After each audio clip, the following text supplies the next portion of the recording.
lying strong out there in the streets every single day. I got you. Yeah.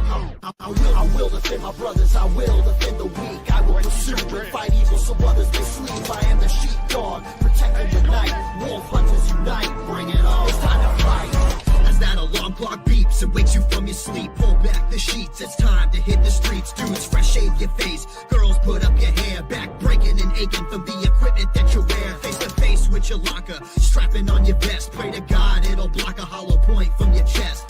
Join up with the squad, that's the crew of the night. Here again, our evil man took another life. Got a price on your head, brother, better beware.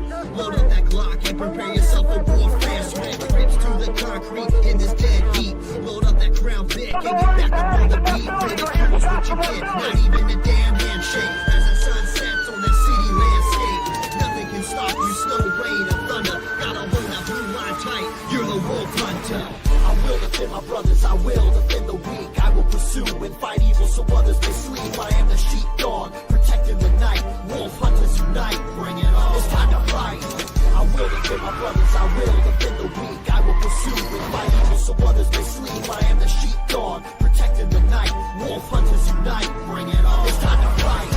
No words can express the lack of respect. No arrest of a suspect's unchecked. They say you ain't shit and you always tell lies. It's so quick to pick up and call when victimized. Riots and protests, it's always us they blame. It's expected, not regretted when a hero cop is slain.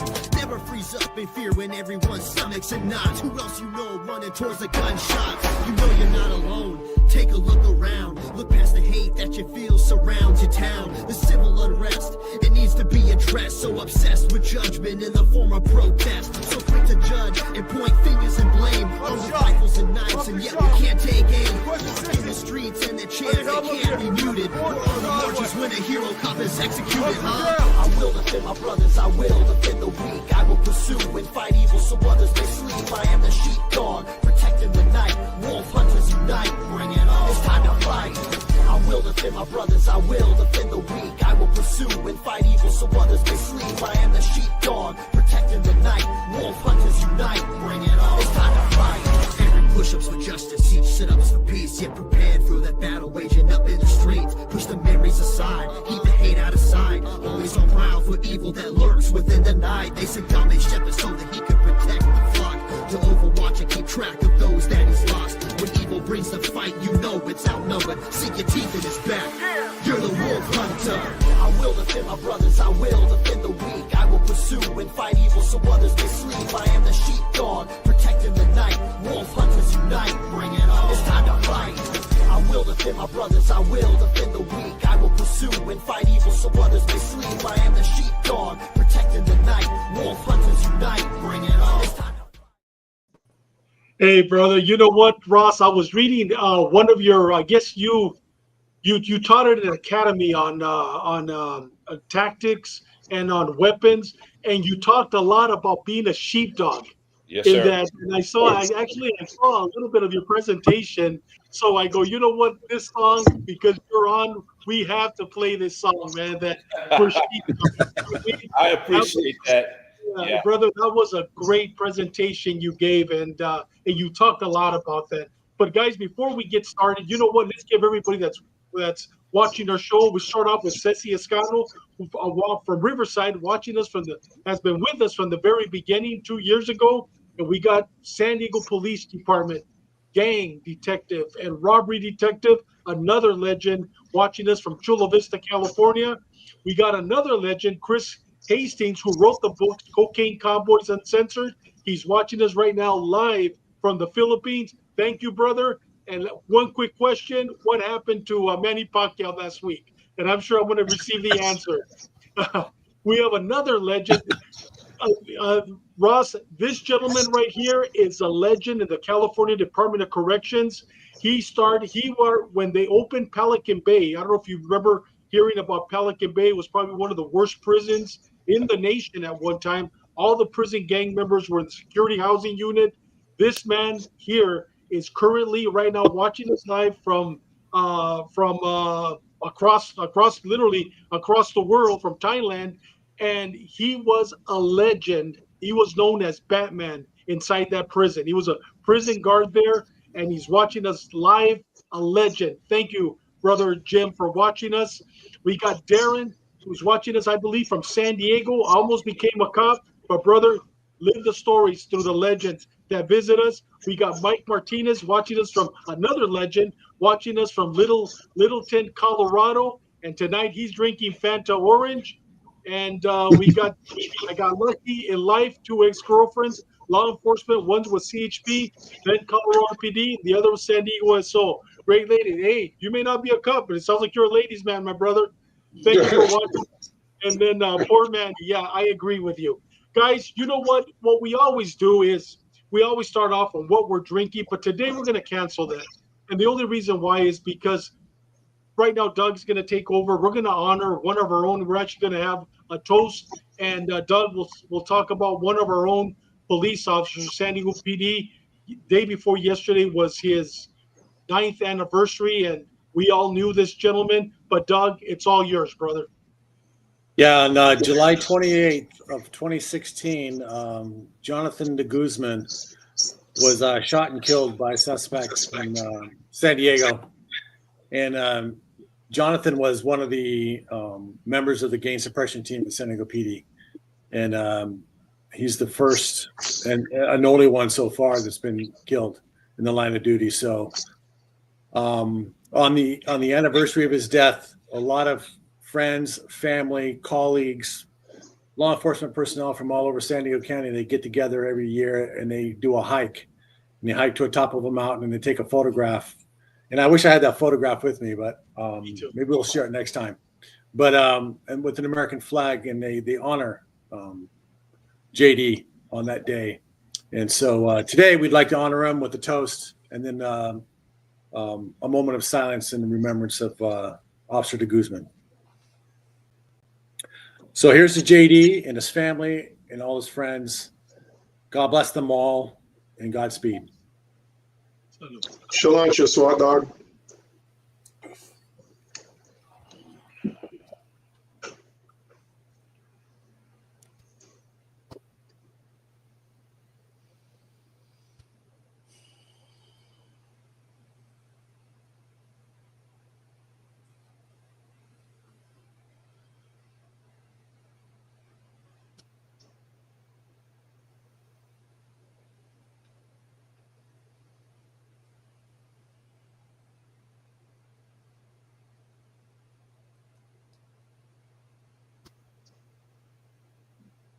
Thank you for the moment, folks. And guys, you know what? In honor of JD, you know what? We're going to talk briefly what we're drinking. And you know what? And we're going to start off with you, Russ. What are you drinking today? So I'm out in my Wyoming place, and from the late great Chris Ledoux, drinking some Ledoux. So for anybody's country music fans or rodeo fans, they'll know exactly who Chris Ledoux was. Outstanding, brother. Big Doug, surprise us. You always surprise us. What do you got today? Tonight I've got an Irish whiskey. It's very nice. It's moderately priced, and you can get it just about anywhere. But it's called Sexton. It's kind of an unusual bottle, but it's a very nice Irish whiskey. It's a single malt, very enjoyable. You can pick it up for $30 to $35 a bottle. And guys, you know what? Today, believe it or not, I know a lot of people don't believe, but I showed it last week when we had Juan Gonzalez on. You know what? It was last week. Believe it or not, Israel makes a very good scotch. They make it in Israel, in Jerusalem, and it's called Milk and Honey. Milk and Honey Element, a single malt whiskey, and it's an excellent. And the bottle's not that expensive. It's maybe $59, but it's actually made in Jerusalem. M&H Milk and Honey, highly recommended. Big Sean, what are you drinking? Then we'll go to Bobby. Okay, so earlier on today, I was strolling through our favorite store, not Walmart, but Costco. Hey. And I found the Four Roses. So in honor to Parado and to Ross, I bought a bottle, and I'm having some of that tonight. And it's very good. Very good. I like it. And Bobby, what are you smoking and what are you drinking, my brother? I'm not drinking alcohol today, but I have like a triple espresso black coffee here. But the treat is today I'm smoking a Monte Cristo number 2 directly from Cuba. It's a it's like the iconic Monte Cristo is the torpedo. It is one of my favorite Cuban cigars.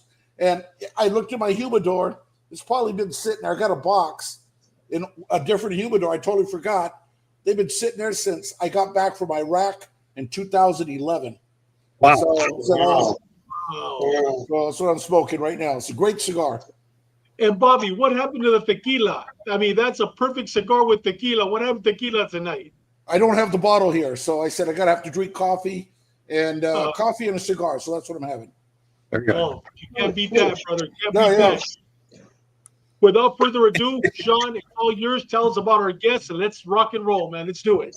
Okay, it's my pleasure and honor to welcome Ross Falisi, who actually is my boss, to the program. Ross was raised in Long Island. He was a gifted athlete competing in football and boxing, where he transitioned to bare knuckle competitions. These formative years forged a mindset of grit, discipline, mental toughness that would become hallmarks in his professional life. He began his law enforcement career as a New York City officer, patrolling some of the most violent areas of the city. He soon applied and was selected to become a New York State Trooper, one of the country's most elite agencies. Following the terrorist attack on 9/11, he was deployed to Ground Zero with his K-9 partner to conduct searches, recoveries, and site security. Upon retiring, he transitioned into the private sector. There he worked with OGAs, other government agencies. This is where he collaborated with one of our guests, Rick Prado, where he collaborated on multiple operations and strategic consultations. And then Ross co-founded VRP Group in 2008. Under his leadership, the Regis Division has become the largest provider of medium to high-risk critical infrastructure protection during disasters and crisis. He is well known throughout the industry as a no-nonsense leader and as the quiet professional. And you know what? Again, like all the other guests, I could go on for an hour about Ross, good and bad, because I've seen them both. But you know what? Time is our enemy. So welcome, Ross. I'm glad we finally got you onto the show. Thanks, Murph. I appreciate being here, brother. It's truly an honor to be amongst such great brothers and guys that have accomplished the things you guys have been on. And to follow up on a guy like Rick Prado, who's the brethren, is truly an honor. Yeah, very much so. So let's get right into it. Ross, tell us about your upbringing and your childhood. So as you said, I grew up on Long Island, and it was a very different Long Island when I grew up. It was truly a suburb. But I grew up literally on one of the last farms in the town that I lived in. And so I grew up around animals. I spent my real young years riding ponies and then horses, etc. But obviously sports got more girls. So I got playing a lot more sports, and I played football. And as you said, I boxed quite a bit. Then I transitioned over to the predecessor to MMA. I fought some sabaki, etc. And but I had a pretty cool childhood growing up on Long Island. Back when it was a cool place, it was a really neat place. I grew up around, like most Italians, and I'm from Sicilian heritage. I'm American first by far, but I'm from Sicilian heritage. Like most Italians, I grew up around cops and mafia guys. So I have both sides of the coin in front of me, and got to be honest, the mafia guys they were really cool. They never did anything stupid in front of you, and they were very respectful. You know who they were, but it was cool. They never did things in front of you that would embarrass you, especially as I went on. They knew what I was doing. And that segues into my next question with you. It's been 50 years today since your Uncle Jimmy disappeared. And you want to talk about that? Yeah. So my grandfather, Bill Hanley, that's my paternal grandfather. He was the vice president of Local 202, the largest Teamsters local in New York. My dad was vice president of the second largest, 806. So I was very, very familiar with unions and being around those guys. And Jimmy Hoffer was an uncle to me. Not a blood uncle, but he would call me. I was a young boy, and my grandfather and Georgie Schneider, who was a very prominent teamster, and Jimmy would be down in Fort Lauderdale fishing, and he'd get on the phone and he would tell me, you know, my grandfather always called me Rusty, and he said, Rusty, what do you want Uncle Jimmy to send you? And I said, I would tell him coconuts. So my grandfather would come home with like a massive bag of coconuts for us. My grandfather was a tough man, World War II Marine. Started from nothing, wound up being a self-made millionaire. And I never, ever seen him cry, never seen him sweat, never asked you to do anything. He told you, he barked at you. And the memory for me is so vivid. My grandfather had a telephone back then. All of us will remember the phones were on the walls. And it hung right behind his head. He was sitting across from me. And next to him, there was a stack of papers, always was. And to my right was my brother, who's a retired NYPD officer. And I could tell you I was eating Fruity Pebbles and my brother was eating Cocoa Pebbles. That's how vivid the memory is. Wow. And the phone rang, and it was young Jimmy. And I heard my grandfather say, yeah, in just his gruff voice, yeah. All right, I'm on my way. That's all he said. And I seen him get up, and he had started to tear up. He walked to his bedroom and cried because he knew as soon as Jimmy called him, he knew he was gone. Yeah. And the scary part is that a lot of the things that came out now, he told me back then. He told me as I got older into my teens, and I got to an age, even in my early 20s, where I asked him, and a lot of the things he told me, he says, Jimmy would have never gone with anybody. It was somebody who knew him, all the things. And he told me Frankie Pro was involved. He told me his son, Chucky, the foster son, was involved. He says, but he was kind of he was a very simple kind of guy. He was not a very unintelligent guy. So he thinks that he didn't really know he was involved. And all those things are now starting to come out. And there's a million stories of what happened, but a lot of things are true that, my grandfather told me that, like, he knew that these are the things that happened. Now, I think we've talked about it too. The show The Irishman. Wow. I got to tell you, Murph, that I don't know if I should go there because I don't want to sound too wacky, but I was watching that show.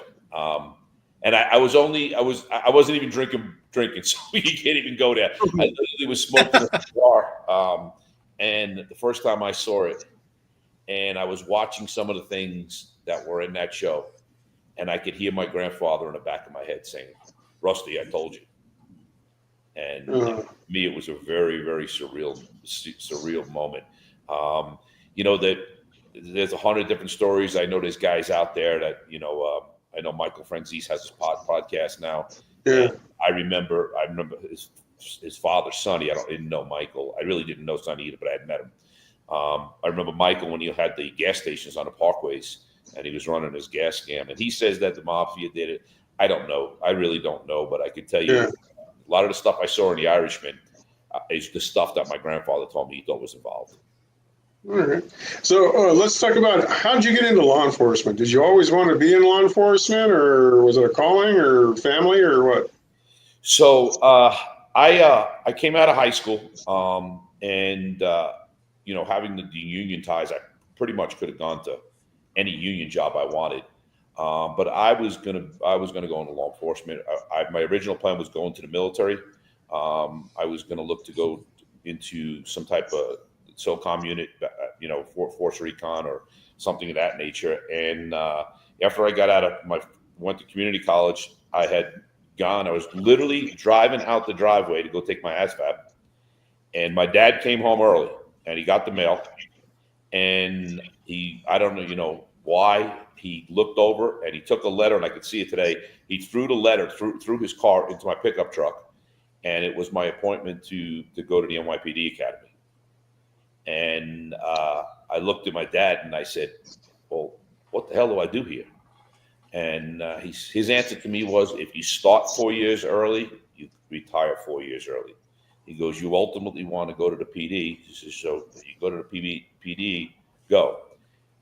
I've second guessed that decision a lot. I really do.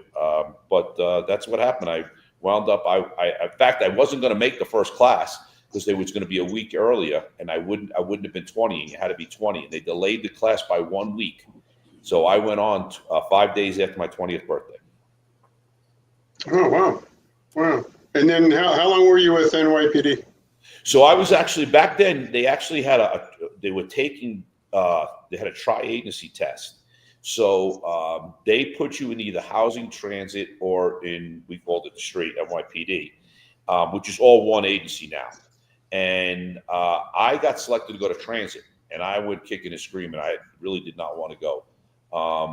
I will say it was probably the best experience, and it did help me because we worked alone with no radios.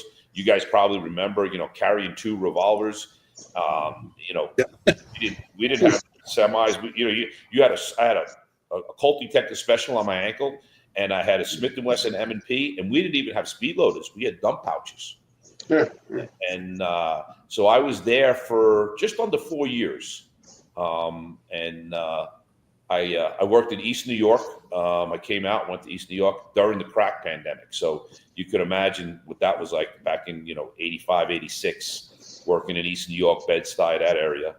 I went up to Midtown, and I spent quite a bit of time there in plain clothes back on 42nd Street when it wasn't 46th. It was really 42nd Street, that was a hoot. That was a great time. You want to learn a job, you learned it then.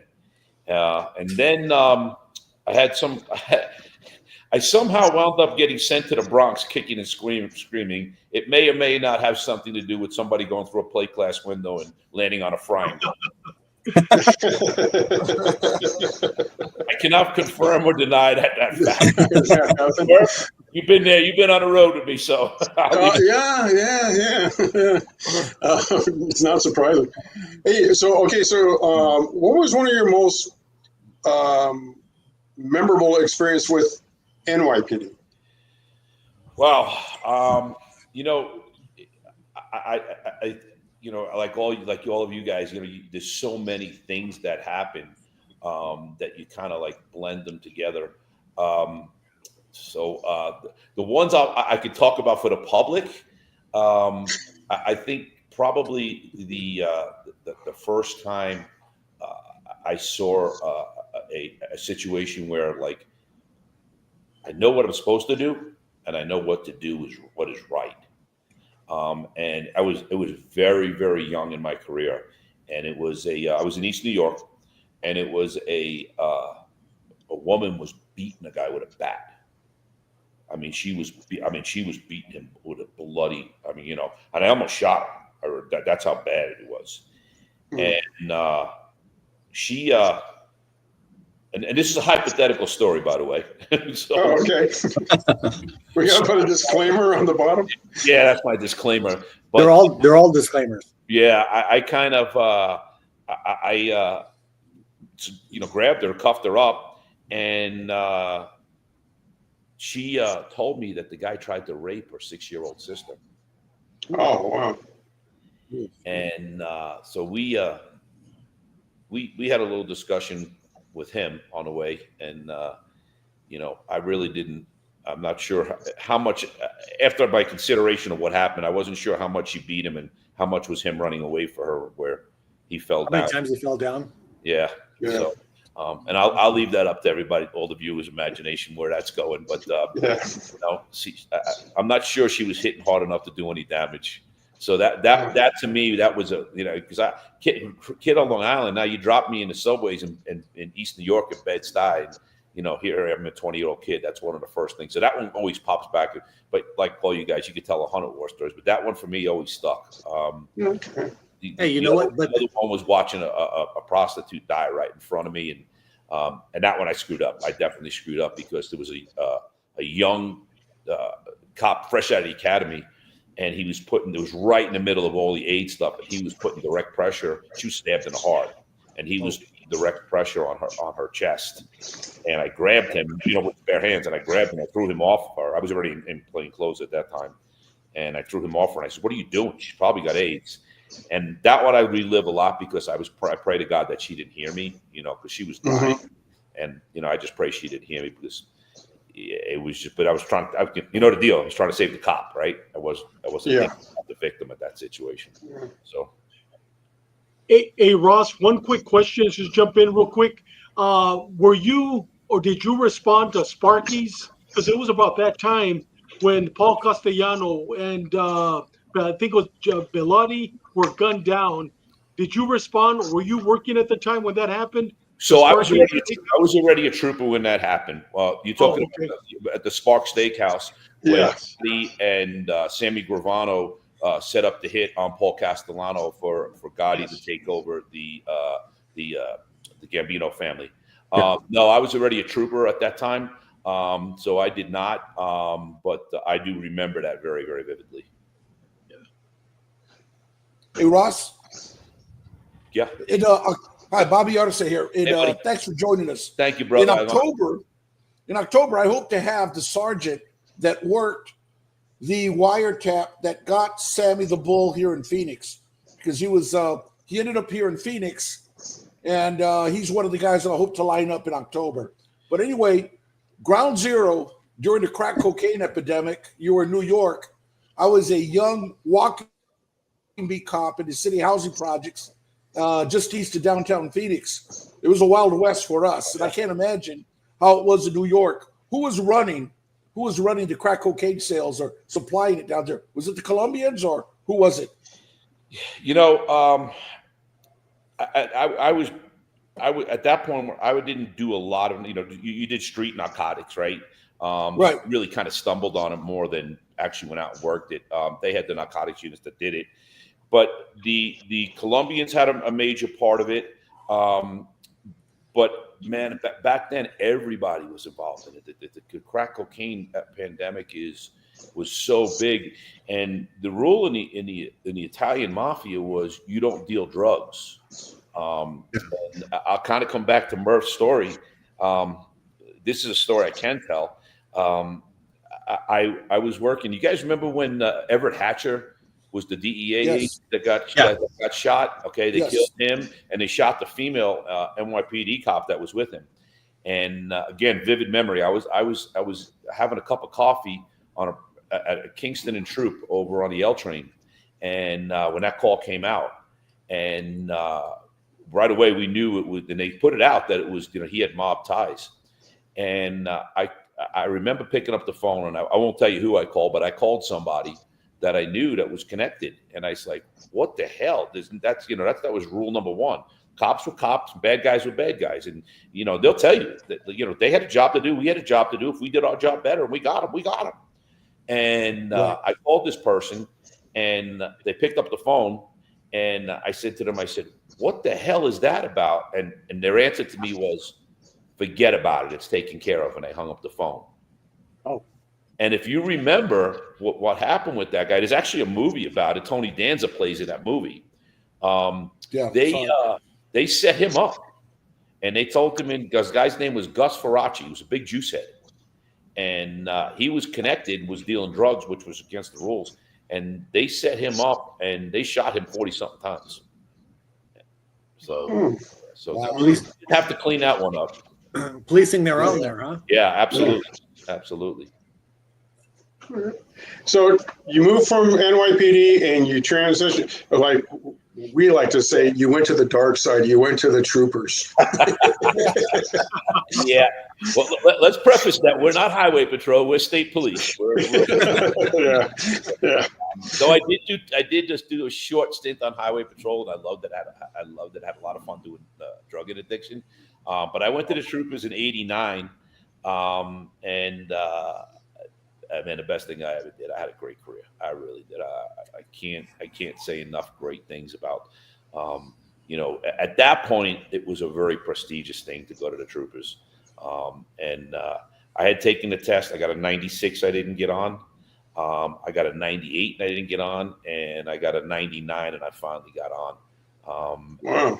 I was boy, that was a great time. It really was a great move. I'm glad I did it. Now you were on the New York State Troopers when you responded to 9/11. So I had been hurt multiple times, and the last time I got hurt They knew they were going to have to do spinal surgery on my neck and my lower back. So I had an opportunity to, they offered me to retire. I had 2 years left. They would have taken my full retirement. And they offered me the opportunity to take an early retirement. And the way the numbers worked out, just my pension would have been larger. So I said, well, yeah, I'm going to take it. And I was on terminal leave, burning up all my time when 9/11 happened. I actually was home, but I was still a trooper at the time. Yeah. And you had your own dog then, right? Yeah. So I had my own dog because I had been doing contract work since 90. I retired, officially retired in 2003. I came off the road in early 2000 or 2001.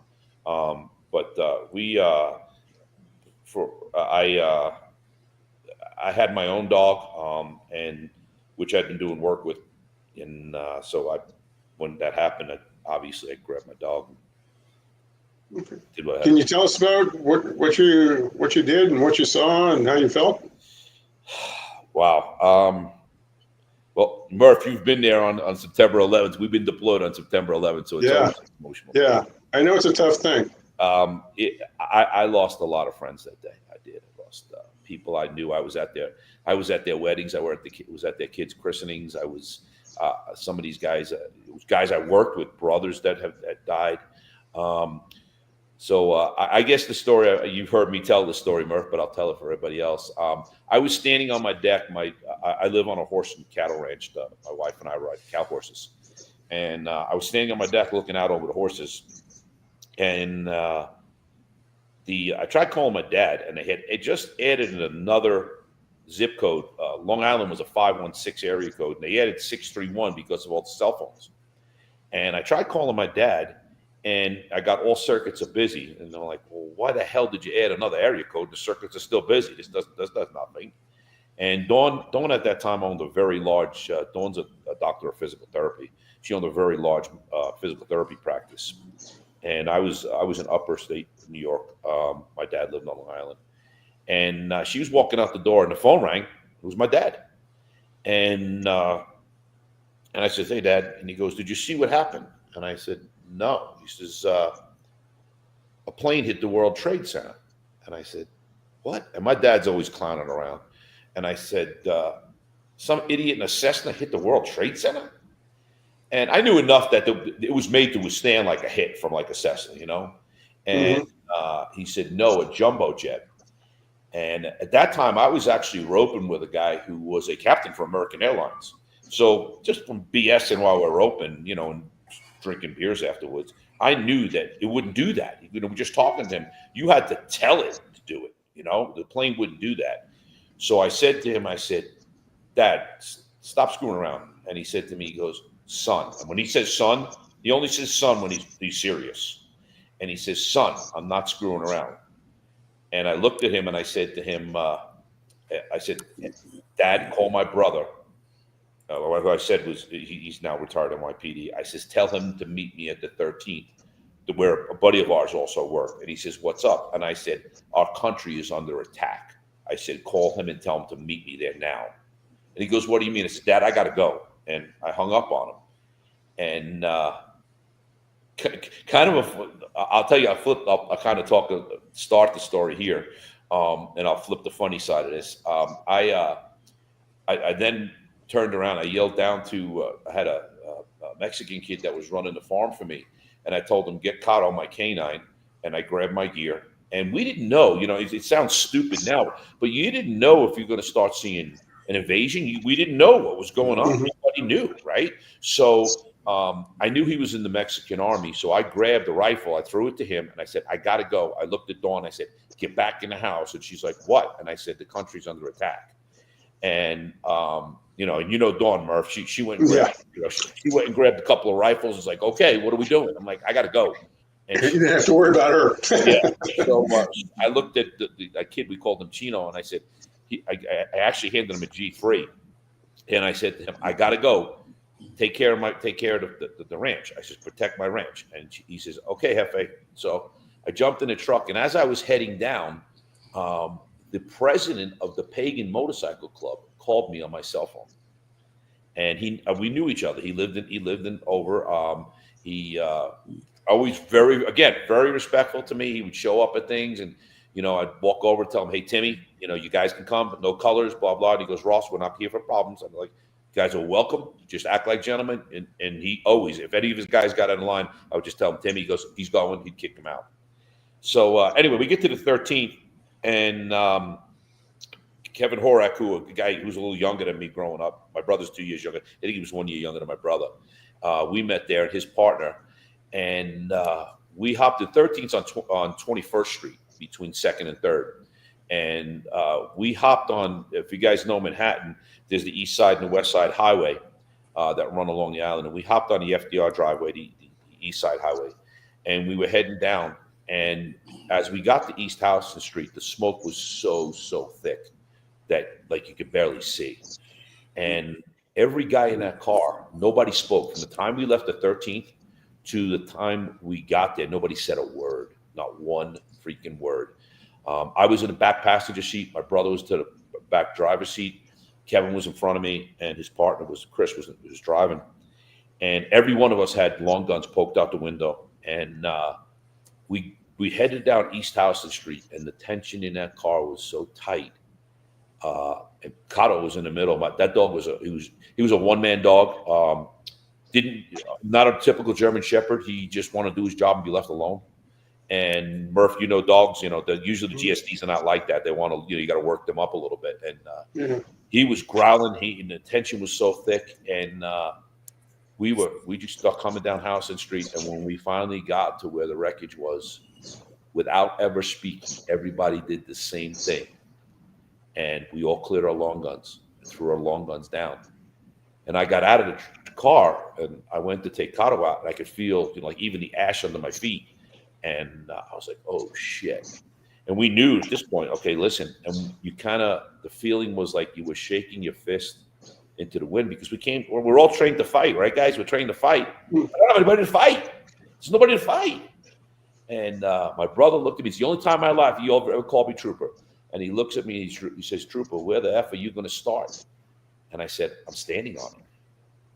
And I made him go over to an ambulance, and he grabbed some gauze from an ambulance, some tape, and I had an extra T-shirt with me, and I cut them up because I didn't have anything for Kato's pores. We're a rural agency, and I cut them up, and I took him out, and I only told the first time. This is only the second time I'm ever going to tell this story, because I only told it one other time about 6 months ago to a buddy of mine, and I was actually under the rubble, and I had to carry Kato because it was so sharp, and they assigned an FD guy, because one of the big things is the SP had one radio, NYPD had another radio, EMS had a different radio, FD had a different radio, so they signed an FD guy to me, and I didn't see any other dogs there. There might have been other dogs, but I did not see any.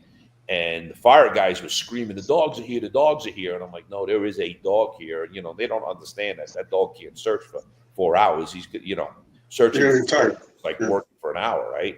Yeah. And I was actually underneath the rubble, and I heard the rubble crackling above me. And I was too far in to get out. And this is only, again, the second time I'm telling the story. I actually took, I had a leg holster on, and I took my handgun out. I had it in my hand. I had my Glock in my hand, and the person I told it to said, "Why did you do that?" I said, "Because I was going to shoot the dog and shoot myself. I wasn't going to sit there and get crushed." So it was talk about a surreal moment. I just didn't want to sit there and get crushed. I was like, he ain't going to lay here either and get crushed. So I figured, well, if we're going to go, let's go quick. So, I spent the better part of the next week or two. But coming back to the part of the president of the Pagans, when I came home a week or two later, whatever it was, I honestly, the days all kind of meshed together. I said to the ranch foreman, I said, "Hey," I said, "is everything okay at the ranch?" And he goes, "Everything okay, Jefe." He says, "But," he goes, "all day long, I see motocicletas up and down the road." Well, the Pagans actually watched my ranch while I was gone. So that's decent of them. Yeah, that's decent of them. Yeah. Well, listen, there was no pagans, there was no drug dealers and cops. We were Americans back then, and Yeah. and it was a time to be. It was a very sad time. The patriotism was absolutely amazing, and Yes. it was something that really. And honestly, there's products that I use these days. Murph, if I ask the guys for a sandwich, I always ask for boar's head. That's another whole story because boar's head, stepped up during that time. Yeah. Okay, so now, go ahead. Let me ask you, Ross, this. There's always kidding and stuff going on between the fire departments and the police departments of cities and jurisdictions. There's always that friendly rivalry. How did the relationship change between FDNY and NYPD and law enforcement in general after 9/11? So, FDNY and NYPD ESU, they had a little tiff going on late 80s, actually mid 80s to late 80s. They kind of went at it a little bit because NYPD, they really don't have a SWAT team. They have ESU. Yeah. They have an apprehension team. But they have ESU, and ESU kind of does SWAT type calls, but they also do rescue calls. They do car accidents. So that stuff kind of hit up. In the beginning, everybody kind of worked together. Then they started getting some jurisdictional. So I don't know that this ever gone away. If you ever want to go, if you go to the NYPD FDNY hockey game. Yeah.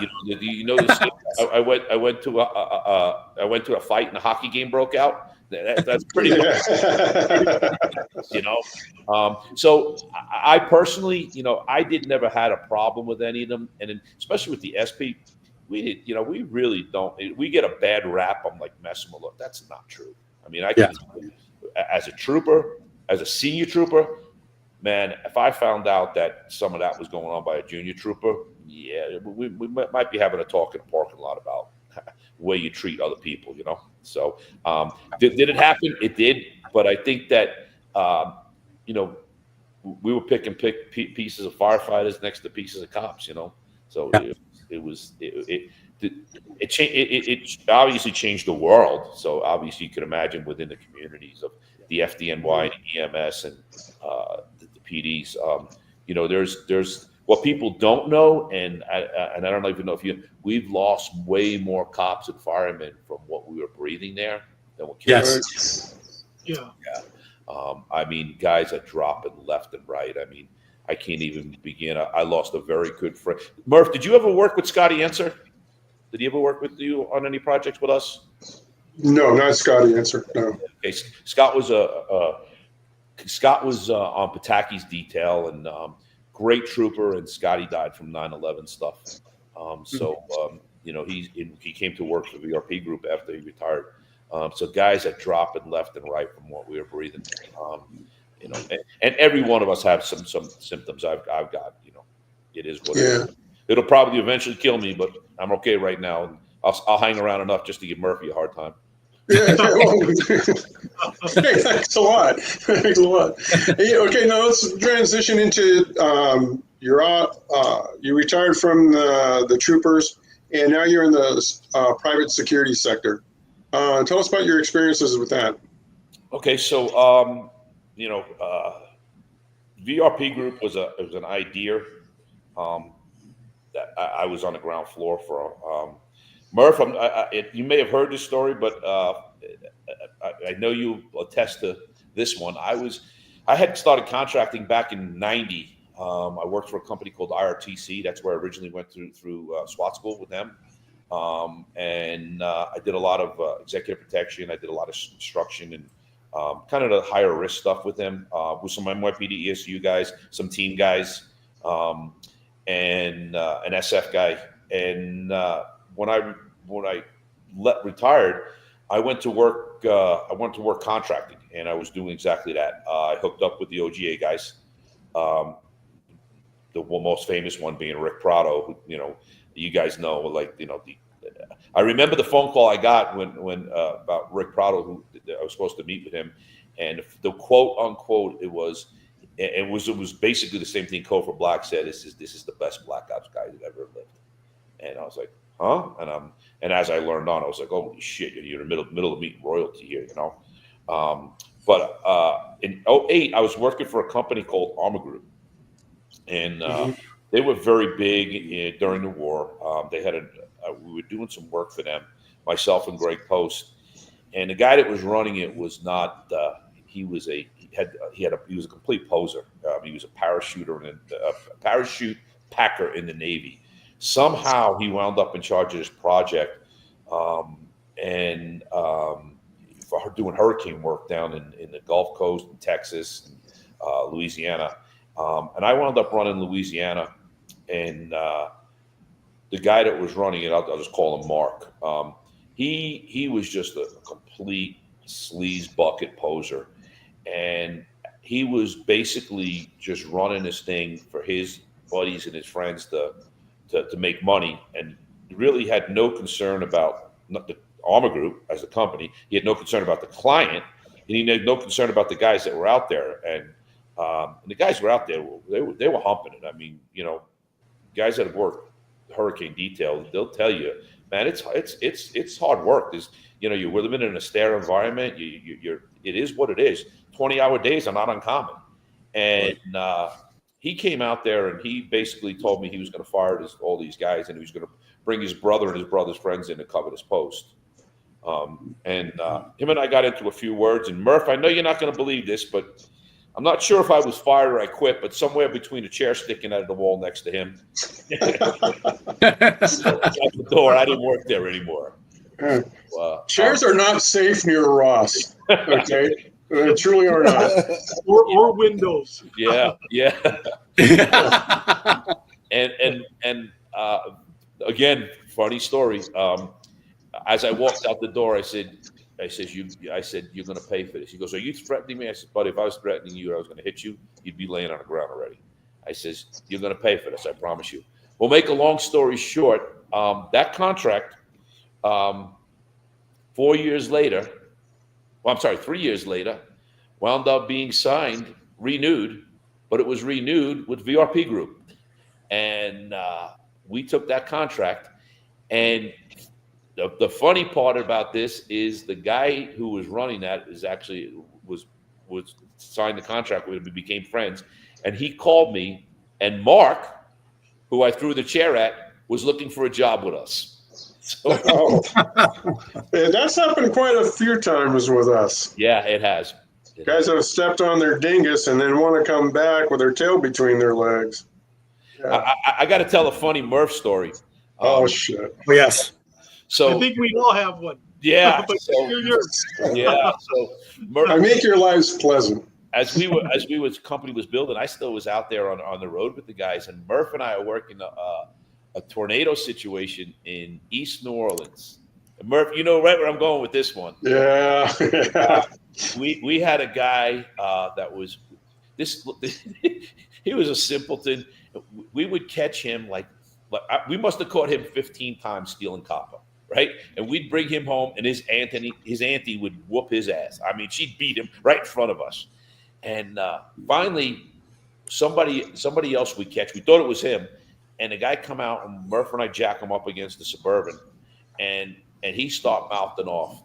And I'm about to pick him up, and Murph looks over at him, and he goes, "Are you I-effing me?"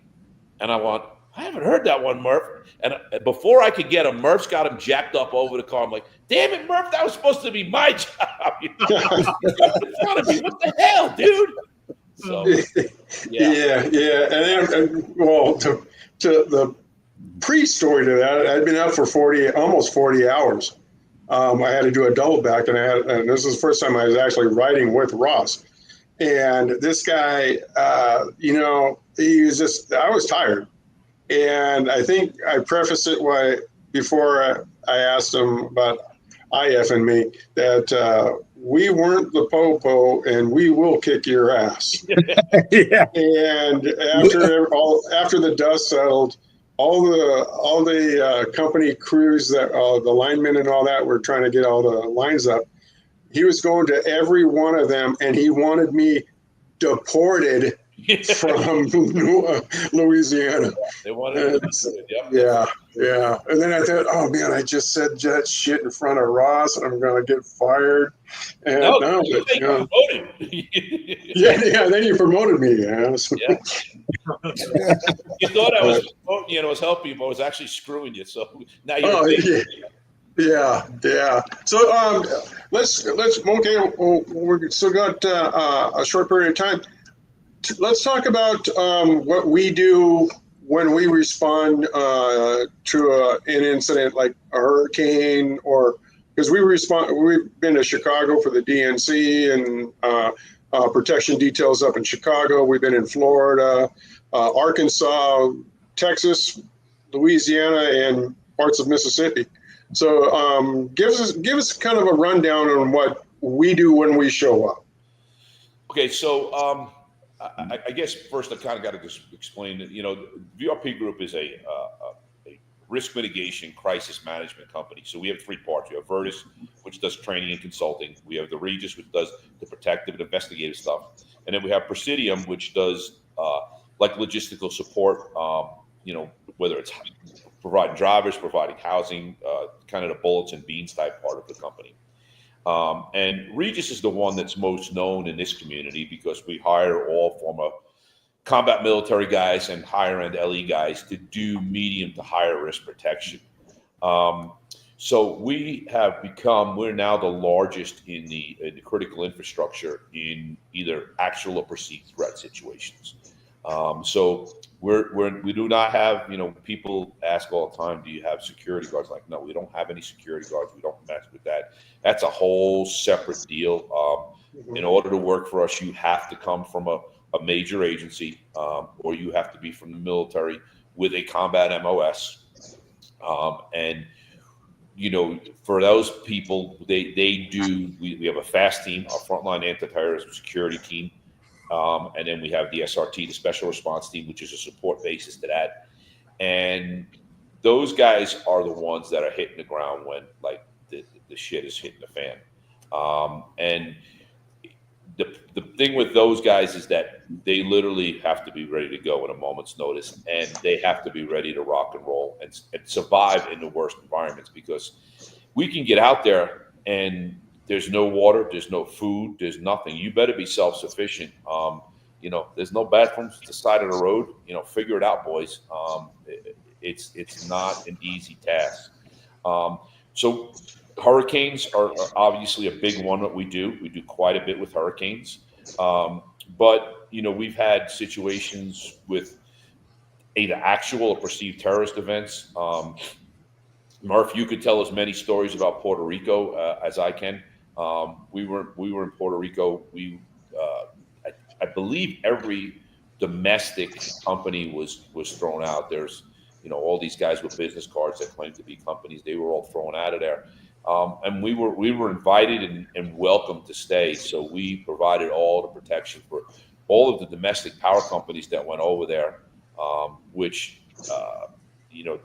as was a bear of a project. That was what they. But we take a very, very different approach to how we act. Last year, many of you know that there was quite a bit of stuff going on with some of the storms. We don't take one of the companies. Our guys showed up, and it was actually John Ramsey and Greg Post. Greg's a retired Connecticut trooper. John's a retired Texas trooper. They hit the ground for this power company, and their PR person was like panicking, like, "Oh my God, we're bringing in these operator level guys." And we wear khaki vests. We're known for our khaki contractor vests. They tease us and call them fishing vests. But they were like, "What is this?" We're expecting guys with black and big guns. And like, why? And listen, I'll go there with you. You want to play that game? We'll put kid out and put big guns on. We'll just be complete assholes if you want to do that. But I'd much rather just talk to you and see if we could work this out. And I could tell you, like, one of the tactics we used last year in one of the events was they were having problems in some of the disparaged neighborhoods. Anybody who's ever worked in a lot of the African American neighborhoods knows that it's usually there's a matriarch that's in that neighborhood. Mhm. So the guys on the ground, like Murph, know that, and what they did was they found out who that woman was. And we went over there and we said, okay, let's get the trees out of her yard. Some of our guys pulled the trees out of her yard and grabbed the power guys and said, let's get her power back on right away. What do we got to do to get hers on? We get hers on. Well, now who's causing the problem for all these linemen? The gangbangers, right? But when grandma comes out and says, listen, I wiped your ass, I'll kick it, right? Leave these bitches, they're getting the power on, right? All of a sudden, everything, turns around. And, why use vinegar when we can use honey? I'll have the vinegar there. You want a dose of vinegar? She'll give it to you. But man, let's try it. Let's try the honey first. So we're very, very big on the image and making sure that we're not only protecting our client's image, but we're enhancing that image. Because at the end of the day, they didn't know we did it. They didn't know who VRP Group or Regis Division or any of that stuff was. They don't know who Ross is. They don't know who Sean is. What they know was that power company came over there, treated them with respect, got their power on, and did everything they can to help them out. So that's where we've made our mark. We did the same thing in Puerto Rico. We had a situation where there was a school, and they came over. And Murph, do you know what they call those big reels that they have the power on? The wooden reels that the cable is on. I don't even know what they call them. No. Like the schools, the big schools. Yeah. They're huge, the big wooden, huge. Yeah. And somebody came over to one of our guys and asked if they could have the wooden spool. And he said, we can't give it to you, but we'll get on the phone and call somebody. And they're like, yeah, give them what they want. So I got the phone call. I was going back and forth from Florida to Puerto Rico. And I said, hey, just bring it over there to them. And they told me what was going on. Come to find out, it was a young preschool. And all of the stuff was wiped out of this preschool. Wiped out. I mean, gone. And I went inside and, I spoke to the big boss and told her, and she just boom. And if you recall, Murph, we sent 10,000 in cash over there, right? And Yeah. we went out with all new stuff, and our guys on the off-duty time went and completely rebuilt the playground for them. And we actually, there was no need for us to tell them who we were. We told them that, it was the power company rebuilt it. Power company. Yeah. And the moral to that story was we had very, very close calls over there. I mean, we got out of there without ever having to actually put a round on somebody. But there were guys chasing people with machetes and stuff like that. We can go on all day about that. We had another crew, another company, energy company. Their vehicles actually shot at. Yeah, they while drove we were there. AKs. Yeah. But we actually wound up getting a tip from one of the parents at that school that they were going to do a drive-by on one of the crews we were protecting the next day. Yeah. They tipped us off. Again, so what's the answer to that? Get guys with big guns? Well, no, we took a different approach. We took our Spanish speakers and we put them out there, and because we were holding up traffic, and we had them going car to car, handing out waters. Well, guys, what we were doing? We were tossing all those cars. We were eyeballing all those cars on who's in it to see who's who, right? And, if we had something we didn't like, well, guess what? We had 3 guys handing waters out to that car to make sure that we're getting what we wanted. And we avoided a bad situation because we helped this school out. It came around back to help us. So that's kind of a big portion of what we do and how we become. In fact, I just had one of the power companies say the other day during a meeting, a woman from internal security person. She says, "Yeah, Regis is on the ground. We know they're there. We know we're good." So that's a compliment to guys like you, Murph, and Greg, and John, and Eddie, the guys. Because probably the thing that bothers me the most is I've lost touch with the guys. I sit here and I share a seat with my ass.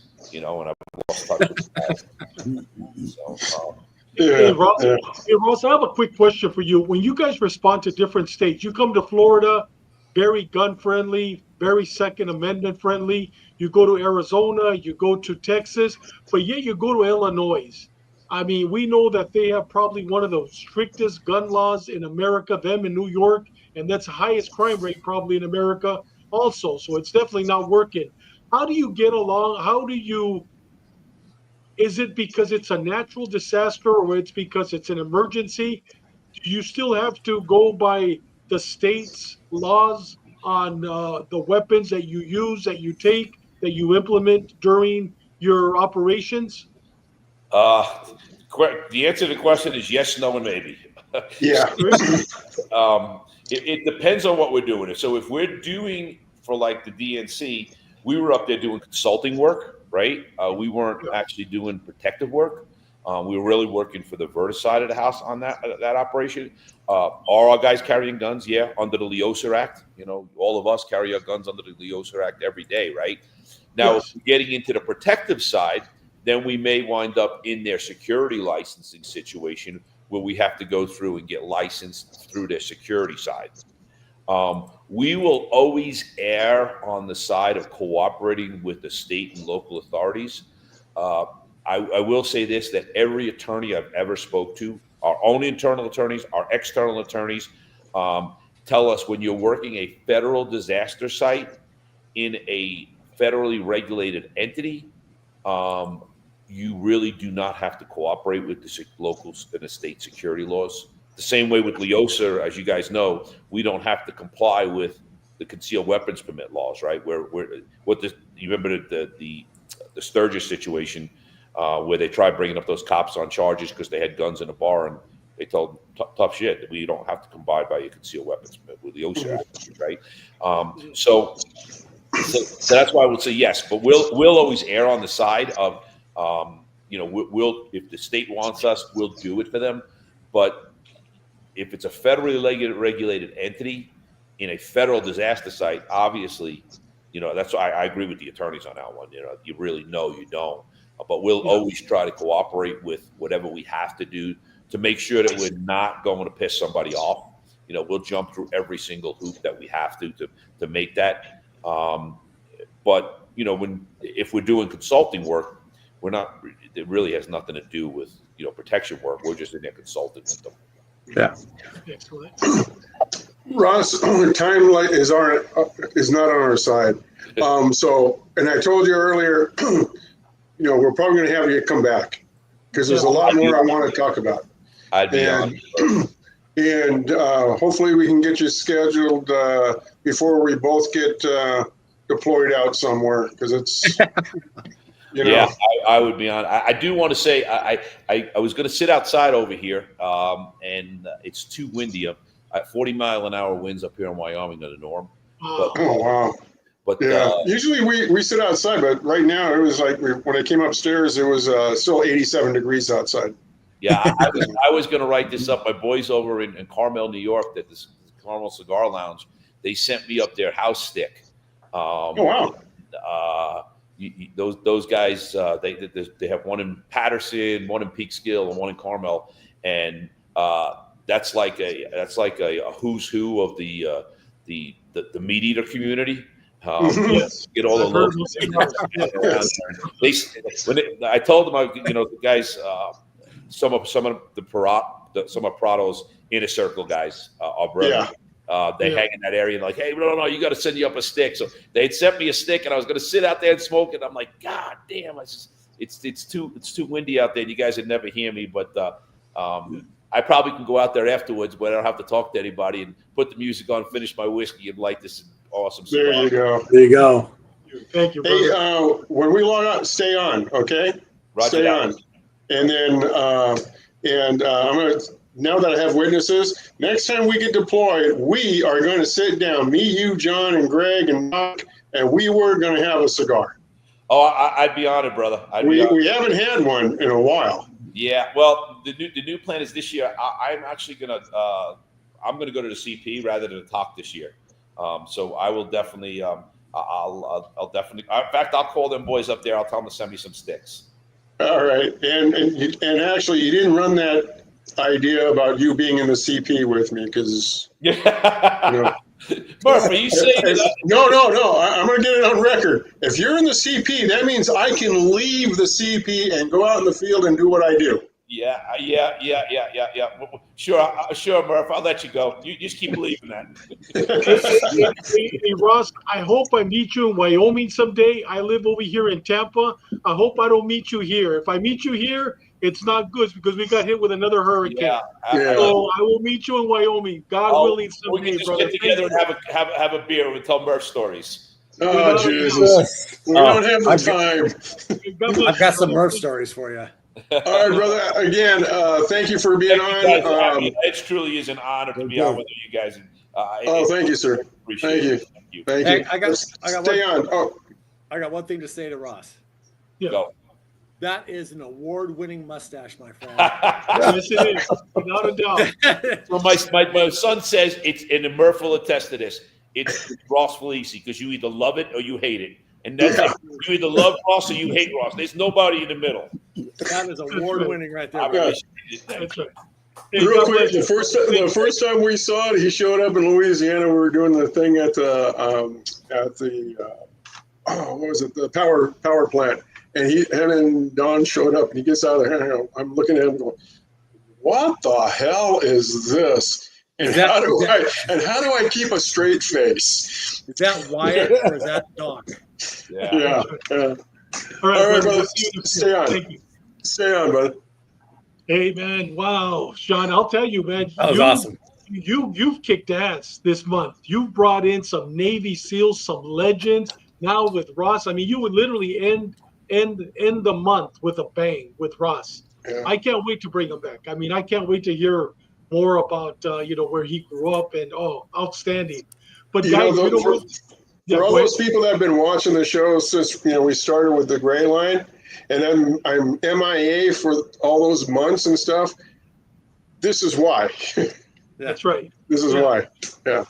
So. Hey guys, talking about this is why. Bobby, it's all yours. Tell us about the coins and the shirts.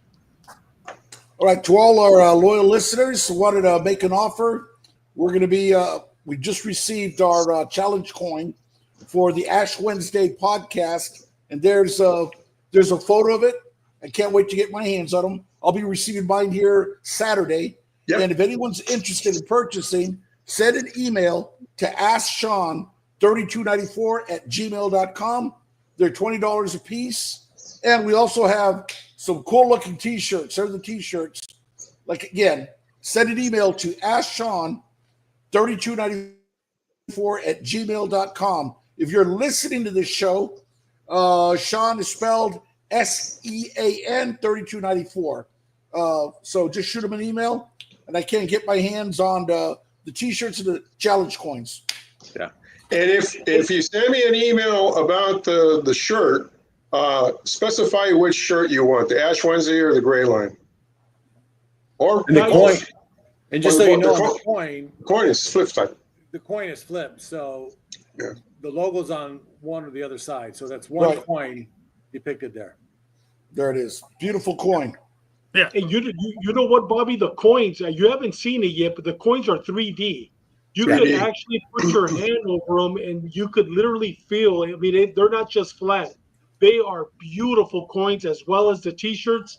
So yeah, you're absolutely right. All you have to do is go to Ask somebody's Gordito. Just go to AskSean3294@gmail.com, and you could send him a check or send him cash. Give him your address, and he will send it to you immediately. And shirts, we have small all the way to XXL. Small to XXL on the shirts, right, Sean? No, we have mediums to 2X. Oh, okay. So no small. No smalls. No. So gain some weight. Yeah.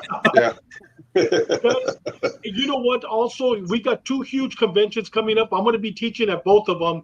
The one that's coming up in 3 weeks, I'm going to be in Anaheim, California, at I believe the Marriott right next to Disneyland. It's a California Gang Investigators Association conference. I'll be teaching on that one a 2-hour class on police suicides and also on PTSD. It's an outstanding class. It's called When the Music Stops, the Pain Begins.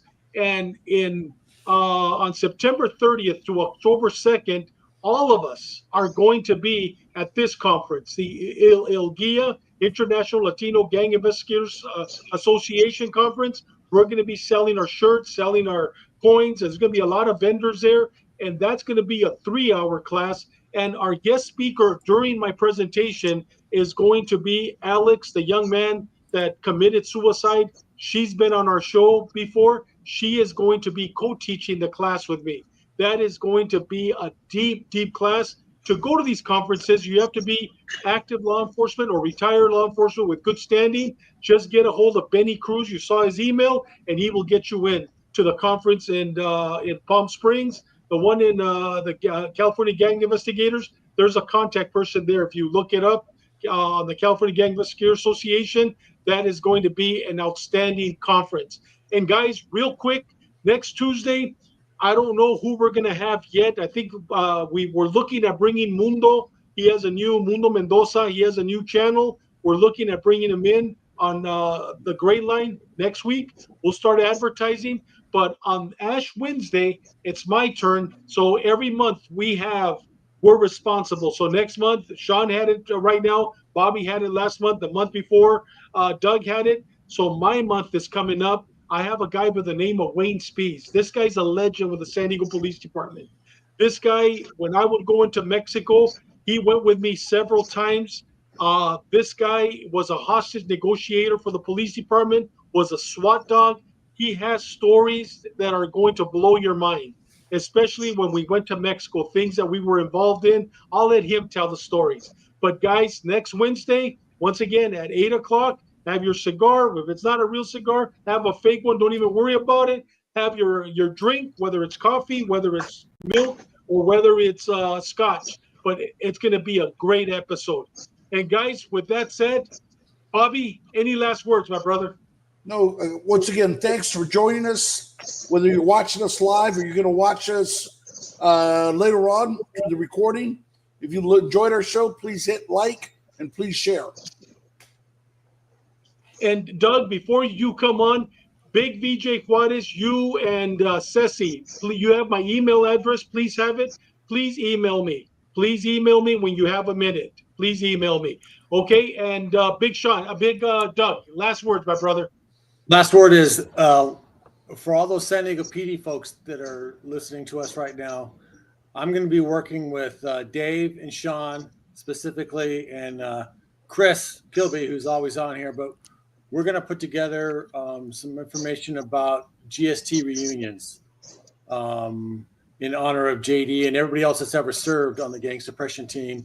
And we'll probably expand it out a little bit to some of the SED guys also, because that was kind of like the stepping off mode for GST. But please send us an email, either Dave or I or Sean, and I want to put together some literature about the unit. I know how it started, so I'm going to put together some stuff and some personal stories that you might have. And we'd really like to put this together where we can get together at least once a year down in San Diego and share our testimonies with each other and our stories with GST. Oh, man, I can't wait, Doug. You know what? SWAT, San Diego PD SWAT, for the first time in their history, is getting together, and it's going to be a yearly thing. So what you're doing, Chris Kilby and all of us, that's going to be outstanding when we do that as a unit. Big Sean? No, just like everything else, thank you for watching us. Thank you for listening to us. And again, like Bobby said, if you like us, hit that like button and comments. We always like good comments, good or bad. That makes us even better. So, and then just be safe. Be safe. And guys, don't forget, next week we got Wayne Spees on Ash Wednesday. And in 2 weeks, we got Reverend Renz, who's going to be another one of our chaplains, like Ruben Nava. If you need prayers, we go directly to him. He'll be praying for you, but he's going to be giving his testimony. It's going to be an outstanding episode in 2 weeks. Guys, we got a great month coming up. With that said, remember, live a purpose-driven life and live every day like it's your last day on earth and make a difference. Make every moment count. God bless you.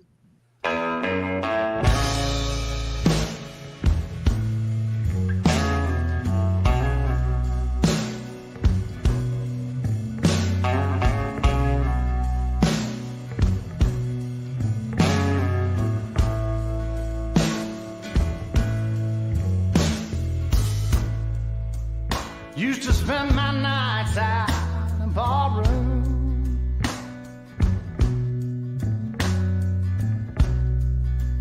Liquor was the only love I'd known.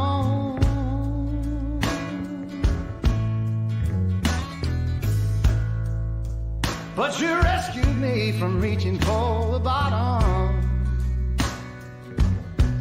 and brought me back, being too far gone. You're as smooth